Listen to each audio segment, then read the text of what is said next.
I lost anxiety, I lost my time waste, procrastination, comparison to others, false friendships, and more.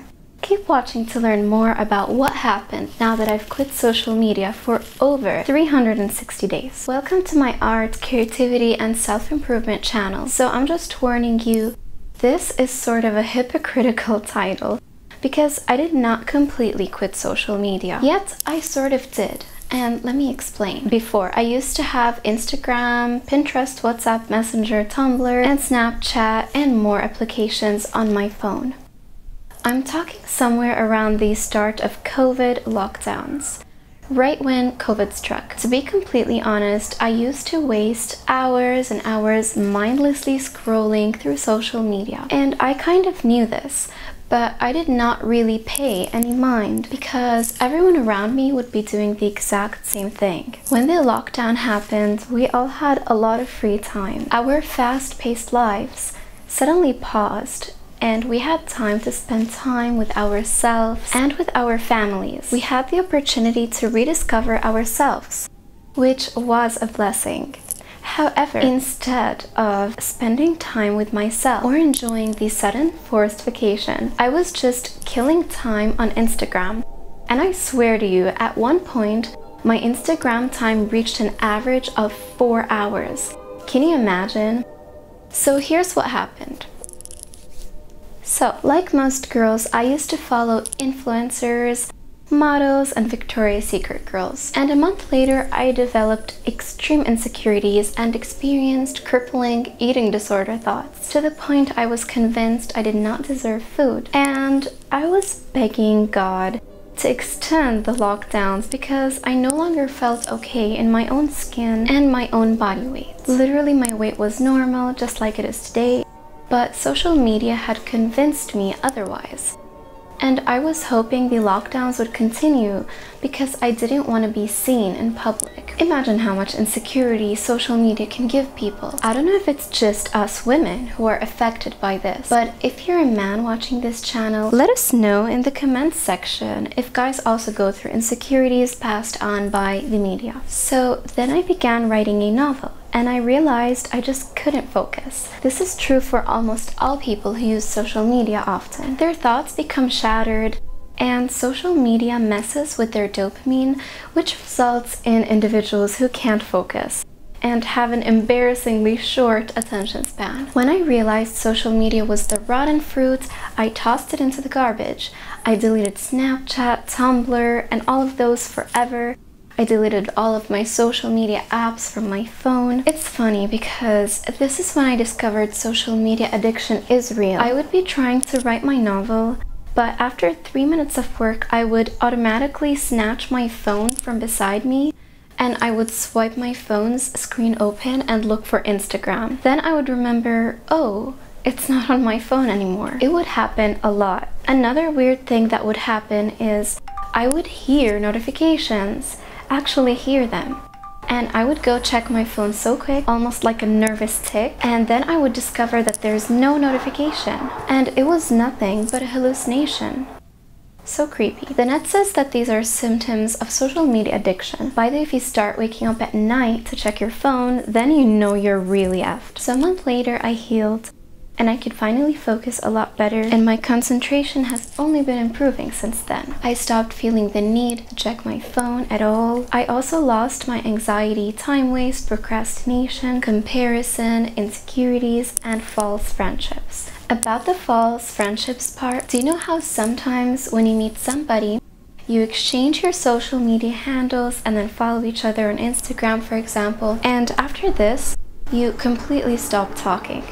You don't even go out, and neither person initiates any contact, but you're still following one another, and he or she's liking your pictures, and you're liking their pictures and commenting. And so you have this feeling that you're still somehow connected. But this is an illusion. Some people think that by following you, then they're officially a friend, and that it's enough to keep the connection between you two alive. But this is the furthest thing from the truth.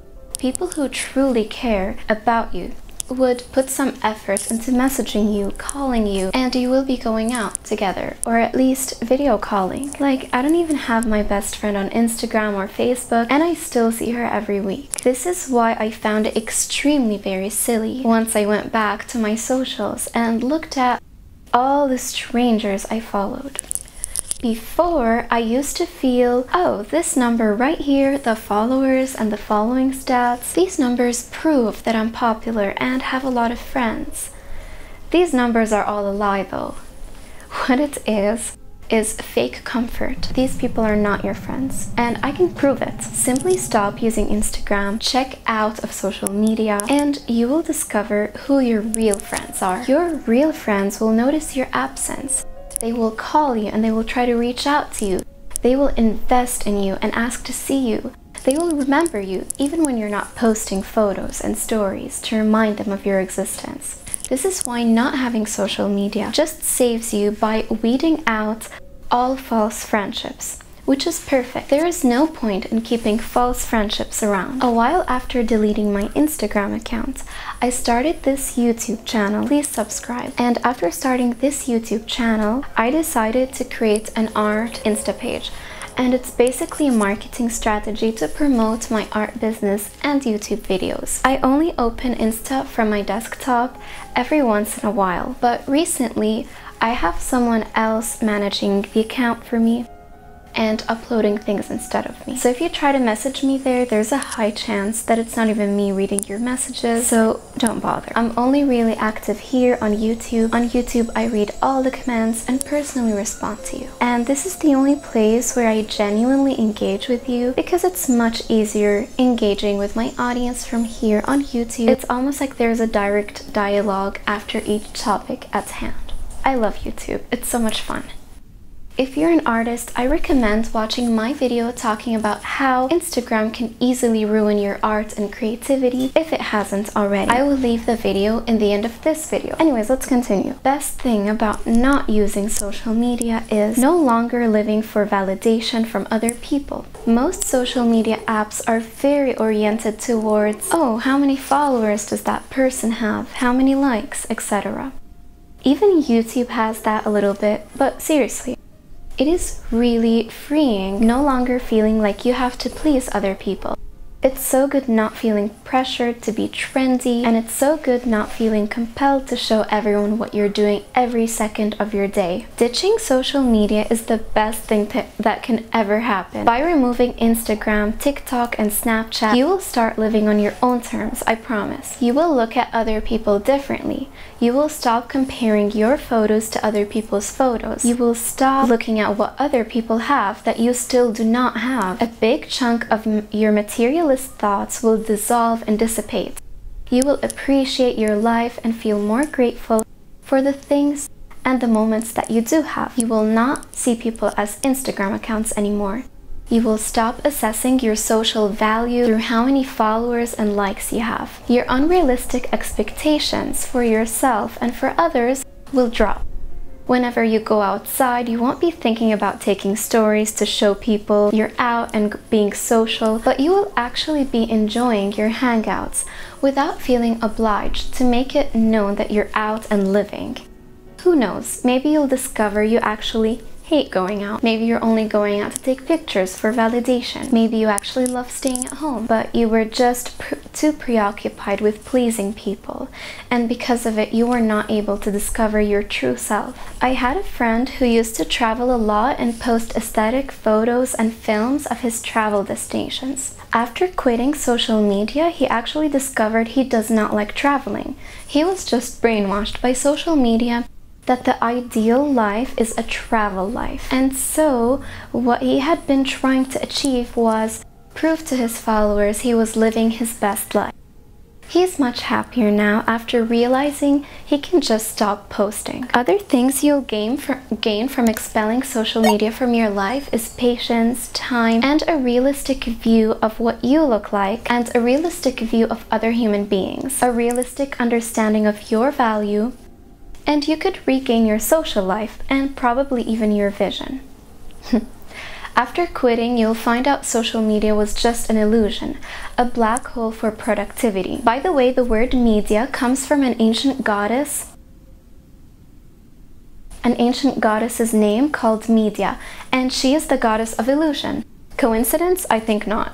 One of my personal favorite parts about scrapping social media is I can be off the grid. No one knows where I am, when, what am I doing, with who. It's all a mystery. Maybe I'm in France and no one can know that. Maybe I've just achieved a dream of mine, but it's mine now. It's no longer for other people to spoil or know about. I have claimed back my privacy, happiness, and freedom. Thank you for watching this video. I know it was a little bit unstructured compared to my other videos, but I wanted to be a little bit more spontaneous and genuine with this topic. If you enjoyed my company, you can buy me a coffee to support me. I left the link in the description down below.